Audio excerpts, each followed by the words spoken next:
So returning now to our example, let's do the SIRs for the first iteration using the power levels that we just changed to. So we know that the noise in the receivers are their values that we had before, and here are the transmit powers that we computed before: 1.4, 1.5, and 2.68. So now the transmit powers aren't the same at each of them anymore, so we're not going to have the 2 milliwatts everywhere. They're going to be different values now, and we'll see how that plays out. So we can start with our equation for measured SIR at link A, and if we start off, remember again, we have direct times the transmit power, so 0.9 times 1.4, that's the signal, and then the interference is 0.1, not times 1.4, but times 1.5, because that's B's transmit power right now.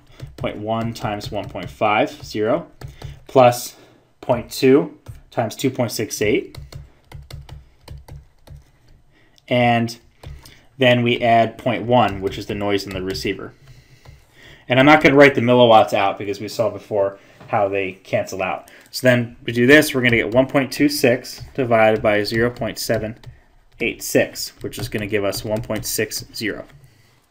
So now we can move on to B. We saw the direct is 0.8 times 1.5. The indirect from A is 0.1. We multiply that by 1.4. Plus the indirect from C, which is 0.1. We multiply that by 2.68. And then we add 0.2 onto that.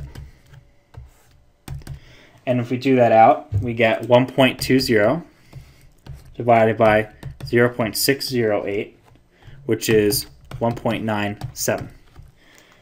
Now let's move on to C.